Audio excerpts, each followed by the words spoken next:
Zuma doesn't need to be in parliament. Screaming headlines around the world relayed the judgment of Zuma's defeat in the Constitutional Court in typical hysterical style because, of course, this is Zuma. His 15-month sentence in 2021 was cited as grounds for disqualifying him from serving in parliament. But while his dictators celebrate and predict his final political downfall following the outcome, the MK party is seeing it as an opportunity to further their game plan. So, excluding him from the 7th Parliament in democratic South Africa is likely to bolster his popularity among his support base. There's something about Zuma which draws in his supporters. And despite spin around his failed presidency and the ANC's combative attacks on him, he continues to wield influence. Considerable influence, drawing a crowd of almost 40,000 over the weekend at the party's manifesto launch in Soweto was defiant middle finger to the ANC. He wants to prove his influence went beyond KZN, that he can still call the shots. So does the latest court judgment signal the end of the road for him? Will it put his political ambitions to rest? Can the ANC finally count on KZN? Will Zuma heed the wishes of his son Duduzane and retreat into his Nkandla homestead, doing what he should be doing at his ripe age of 82? Will he be looking after his cattle among his pastures, enjoying the majestic Zululand plains with his picturesque sunsets? I imagine Zuma giving me his trademark belly laugh if I were to suggest all this to him. I imagine him saying Nkandla, followed by more laughter as he straightens his glasses over his nose. Because disappearing into the Zululand sunset is not the Zuma way, never was. Even when he faced with the glows of the EFF to pay back the money, he stared them in the eye, responded with his laugh and refused to back down. And that's how he rolls, a proud Zulu warrior who does not back down. And that explains why the MK is already in serious talks with the EFF to clinch a coalition deal. With or without Zuma in parliament, they are not about to back down. But it's going to be the tall order, as both parties combined are still below the 50% magic threshold, unless of course they bring in other parties willing to join them, and then begins political horse trading. The EFF has already made it clear it would give its support to the ANC to keep it in power under one condition: make EFF Deputy Floyd Shivambu the finance minister, a request the ANC is unlikely to heed. The MK has ruled out coalition talk with the ANC or the DA. So, Zuma not going to parliament is unlikely to change the party's trajectory of disrupting the political playing field. We are going to support Zuma, even if he is not in parliament. As MK, Zuma is the leader. That does not mean he has to be in parliament. He was never going to be in parliament, because if he were to become MP, that would mean an end to his benefits as a former president. Our goal is a 2/3 majority, not for Zuma to be a MP. We want him as president. This ruling simply proves that we have been saying Zuma is a victim, and the judgment proves that. This will only make him more popular and further our goals as a party, MK party member Visvin Reddy told IOL. And hours after the judgment, there was a sense of anger and fierce protectiveness around Zuma. they want to destroy him, they won't. We are going to support Zuma even if he is not in parliament. We know this party is MK and I will vote for it, said 55-year-old Nozipo. It reflects the sentiment of his mainly rural support base, people who are driven by their loyalty to Zuma and what he represents to them. A traditional statesman, protector of their tradition values, never mind his charm and umshini wami dance. The think tank within the MK party is currently studying the judgment, but it seems they are not fazed at Zuma's exclusion from parliament.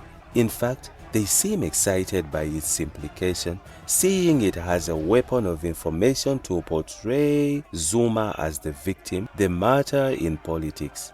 And it's exactly what they wanted. There are a few more powerful rallying points in politics than an underdog.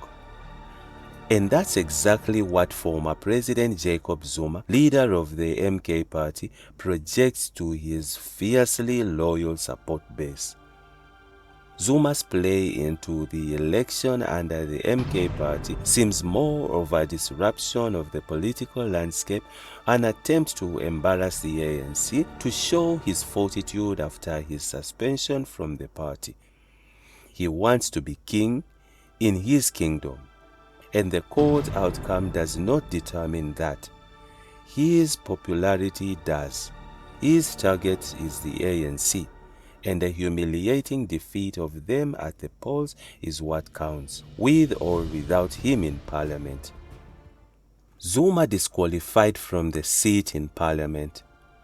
Durban, there was a mixed reaction on whether the Constitutional Court ruling on former President Jacob Zuma's eligibility to go back to parliament would affect the party negatively or not.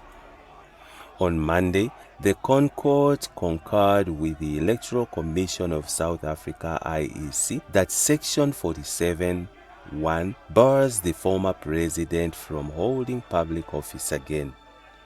The clause forbids anyone who was convicted and sentenced to 12 months in prison without an option of a fine from holding public office. The court also agreed with the IEC that concept of court was an offense like any other, and therefore it could not be separated from Section 47(1)(e). The court therefore set aside the Electoral Court order, which had ruled that since the concept of court was a civil offense, Section 47(1)(e) did not apply to Zuma because the section referred to the criminal offense. Reading the judgment, Justice Leonard Theron said the ordinary meaning of an offense is to be given to the word that it is an offense. It is not for court to limit the scope of the provision. The section clearly says convicted of an offense and sentenced to more than 12 months without an option of a fine. Mr. Zuma was convicted and found guilty of a crime of concept of court. This court concludes that Mr. Zuma was convicted of an offense and was sentenced to more than 12 months in prison for the purpose of Section 47(1)(e) of the Constitution and is accordingly not eligible to be a member of and not qualified to stand for election to the National Assembly. Read the judgment. Weighing in on the judgment, both political analysis professor Beki Mngomezulu and Ongama Mtimka downplayed the impact of the ruling, saying it will not negatively affect the party when voters take to the polls on Wednesdays next week. Mngomezulu said the judgment would have no serious implications because it did not say that the former president should not be removed from the ballot, adding the MKP supporters would still see Zuma on the ballot. Mtimka concurred, saying that the party's leadership always knew that Zuma was ineligible but had intentionally decided to ride on his populist wave to get his political capital. He said to the MKP's credit, the judgment bolstered its stance that the judges were against him. However, another seasoned political analyst, Professor Susan Boyson, said the implication would be negative since she did not see the party finding a replacement to match Zuma's popularity, and one could argue for his ideas in parliament in his absence. Reacting to the judgment, the party's interim Secretary General Sihle Ngubane said although they were disappointed, the judgment would not cause any problem since all party members take a directive from Zuma as the leader of the party. In 2021, the Concord convicted Zuma of contempt of court and sentenced him to 15 months in prison without an option or a fine on allegations of state capture, corruption and fraud in the public sector. Zuma served an effective 3 months of his 15 months prison sentence and was released on medical parole on September 5, 2021 by the National Commissioner of Correctional Services. Zuma served his sentence at the Escort Correctional Center. On November 21, 2022, the Supreme Court of Appeal ruled that this process had been unlawful and ordered Zuma to return to prison. He returned to prison on August 11th, and on the same day, President Cyril Ramaphosa and Justice Minister Ronald Lamola granted him and more than 9,000 other prisoners a special remission of sentence due to prison overcrowding. The IEC said on Monday that Zuma's name would be removed from the parliamentary list. And that's it from Injibs Network. Stay tuned to our celebrity and gossip news.